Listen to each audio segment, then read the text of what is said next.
Colonel Max Hermann Bauer was a German artillery expert in the First World War who was also prominent in the Army's political meddling. Later he was a military and industrial advisor to the Republic of China under Chiang Kai-Shek. Rising in the Army, Bauer was born in Quedlinburg. He began to study medicine in Berlin, but then enlisted as an officer candidate in Foot Artillery Regiment 2 in 1888. The following year he attended the Kreisschule in Hanover and then was commissioned. After regimental service in 1898 he was appointed adjutant to the Artillery Prüfungskommission. In 1902 he took command of a battery as a captain. An observer of the Russo-Japanese War, he was impressed by how Japanese 28 cm mortars demolished Russian forts. When he returned in 1905 he joined the fortress section of the General Staff as their artillery expert, which made him conversant with the leaders of German industry, science, and engineering. Unable to obtain authorization to develop a new heavy mortar, he ordered one from Krupp nonetheless. When the War Ministry learned that a prototype was completed, they wanted Bauer dismissed, but the firing tests were so impressive that further development was authorized in 1911.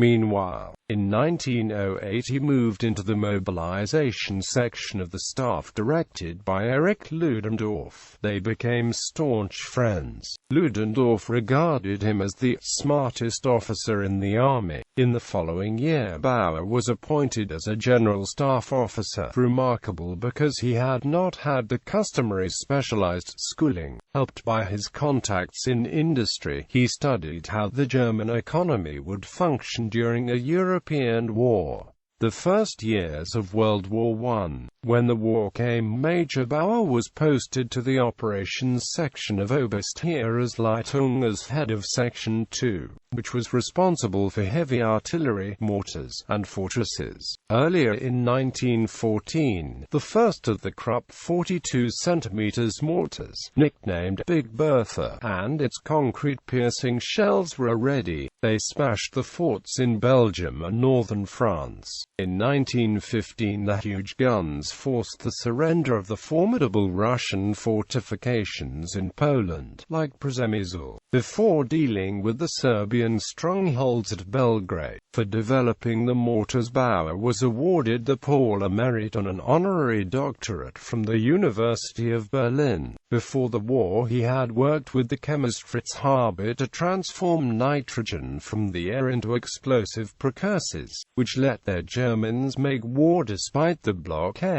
When the adversaries deadlocked in the trenches along the Western Front, Haber suggested that they could break through by releasing a cloud of poisonous chlorine gas, which is heavier than air. Bauer provided funds and scientists already in the army. Bauer, Haber and Duisberg, the head of the chemical cartel, and the forces were poisoned at the first field test. All were invalidated for days. He was present at the first attack, which cleared the defenders out of miles of trenches defending the city of Ypres, but was heartbroken because Supreme Commander Erich von Falkenhayn had mounted only a diversionary attack, divulging the top secret for almost no gain. Bauer continued to support the development of new gases, tactics to use them effectively despite protective masks, and Haber's mobilization of scientists for the war effort.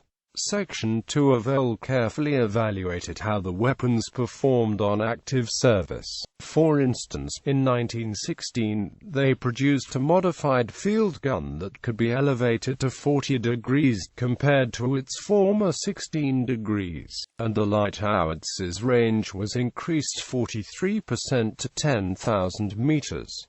They formed a unit to develop assault tactics using stormtroopers. The first tank, introduced in May 1917, was too large and unwieldy. Few were produced, so they had to use captured enemy tanks. Krupp and Daimler designed a light tank, but production was not authorized until French light tanks showed the value. Consequently, they could not be available until April 1919. Bauer strongly opposed Falkenhayn's plan to attack Verdun in 1916 along a narrow front on the right bank of the Meuse, because the flank would be vulnerable to French artillery on the left bank. He was spot on. Before long they had to attack the left bank as well. While arranging artillery support before the attack, he stayed at 5th Army headquarters, where he became a fast friend of its commander, Crown Prince Wilhelm. They kept in touch thereafter. In the first salvo of the attack, a 42 cm shell struck Fort du Ormont, a key to the defense. It did not penetrate the reinforced concrete and sand layers. The Verdun forts were stouter than any the mortars had fired on hitherto. Later that year, Bauer was dismayed by Falkenhayn's insistence along the Somme front on packing infantry into the foremost trenches to repel the attacks, where they were chewed up by the Entente's artillery preparations. Bauer decided that Falkenhayn must be replaced by his friend Ludendorff, who had displayed virtuosity on the Eastern Front. Supported by junior officers at all, he tirelessly lobbied the highest echelons of the army and government against his superior, with criticisms of Falkenhayn like, his decisions were half-measures and he wavered even over these. Falkenhayn was replaced on the 29th of August 1916 by Field Marshal Paul von Hindenburg as Chief of Staff, with 1st Quartermaster General Ludendorff as his associate. To Bauer, this was his greatest victory. Total war. The new commanders resolved to wage total war. Scherl was reorganized. Bauer's Section 2 was responsible for heavy artillery, mortars and fortresses. Bauer set highly optimistic goals for weapon production, for instance tripling machine gun output, in what became known as the Hindenburg program. His industrialist friends welcomed the orders but needed more workers. Skilled men were released from the armed forces, and a bill making most men and women subject to national service was proposed to the Reichstag, which rejected the most extreme measures, like shutting the universities except for the medical schools. Compelling women to work was unnecessary, because already more were looking than there were jobs. The bill that finally passed was almost useless. Soon Bauer had staff officer for propaganda and another stationed in Berlin for political liaison. Despite their exertions, unable to control labor and unwilling to control industry, the army failed miserably.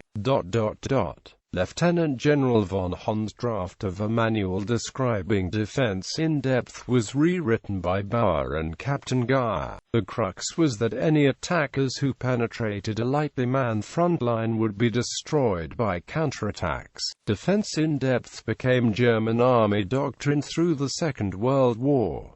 Scherl relied on his political judgment. Ludendorff and Bauer saw eye to eye. To them, to govern means to dominate. So of course they despised Chancellor Theobald von Bethmann-Hollweg, who tried to govern by consensus and hoped to negotiate a peace. They lobbied fervently against him. Bethmann was pressured into agreeing to unrestricted submarine warfare, which brought the United States into the war. On the 10th of June 1917, Bauer gave Matthias Erzberger, a leading Catholic Reichstag deputy, a private, pessimist briefing, including his assessment that the U-boats could not win the war. Bauer had misfired. Instead of backing the struggle with a stiffer spine, Erzberger tabled a resolution for a negotiated peace without annexations. Scherl fought back fiercely. The Crown Prince visited Berlin to pressure legislators.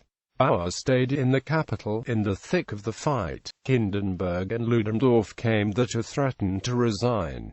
The Kaiser told them there could be no justification for the presence in Berlin. Quote, they retreated to headquarters to tweak the tactics. On the 11th of July 1917, Hindenburg and Ludendorff telegraphed the resignations unless Bethmann-Hollweg was replaced, and immediately released the telegrams to the press.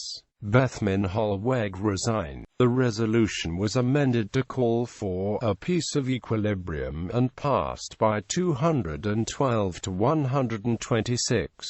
It was ignored by the new Chancellor Georg Michaelis. Scherl was in the political driver's seat, but their only itinerary was total victory. Bauer worked with Krupp on the development of anti-aircraft artillery and of the Paris guns that fired shells 130 kilometers but failed to dent civilian morale. In 1918, Ohl unleashed a series of massive attacks to bring victory. Each attack began with a multi-million shell Hurricane artillery bombardment.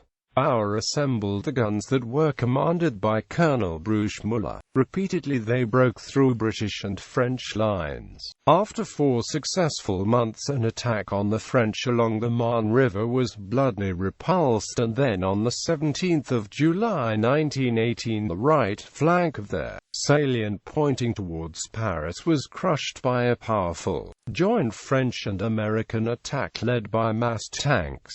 Bauer realized that the war was lost and that, in decency, it should be ended. He notified his industrialist friends. Bauer and the Crown Prince agreed that Germany needed a dictator. The choice was Ludendorff. The feeble feel for the nation's pulse was exposed when Ludendorff was dismissed on the 25th of October, so despised that for safety he fled the country. Vice-Chancellor Friedrich von Payer, the only member of the administration also in the Reichstag, excoriated Bauer for his unmilitary political meddling. Bauer took this dressing down as a tribute to his invaluable work, but he retired from active service on the 31st of October 1918, a few months after being promoted to colonel. A close student of the war described Bauer: "There is a strange mixture of force and weakness, calculation and abandon, intelligence and illogic in this man." Post-war, he wrote about his experiences and national policy during the war. In 1920, Bauer and Ludendorff were among the leaders of the right-wing Kapp Putsch, which seized control of the government. They were forced out by a nationwide general strike.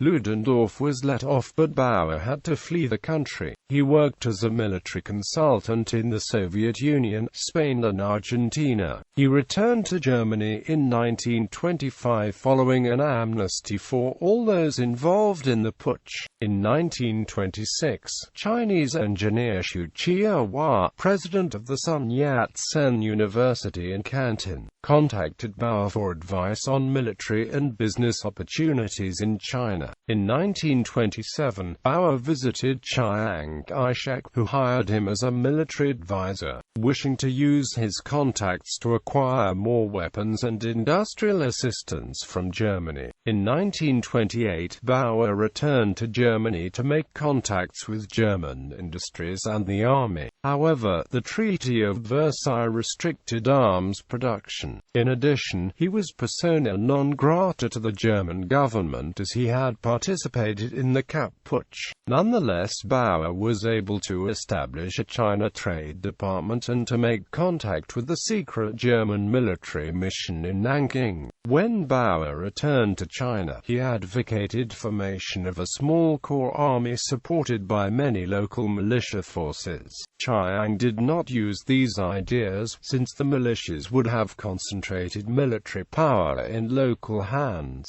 However, Bauer did manage to have the Whampoa Military Academy moved from Canton to Nanking. It became the Central Military Academy, and to staff it with German military advisors and instructors. He invited 20 German officers to China to work as instructors in military training and military intelligence.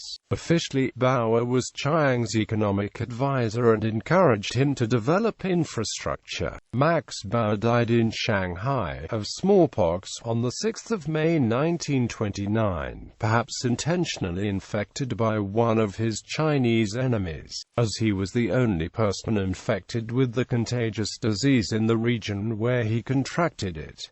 He was buried in China with military honors. His ashes were later returned to Germany and buried at Swinemund on the 5th of August 1929.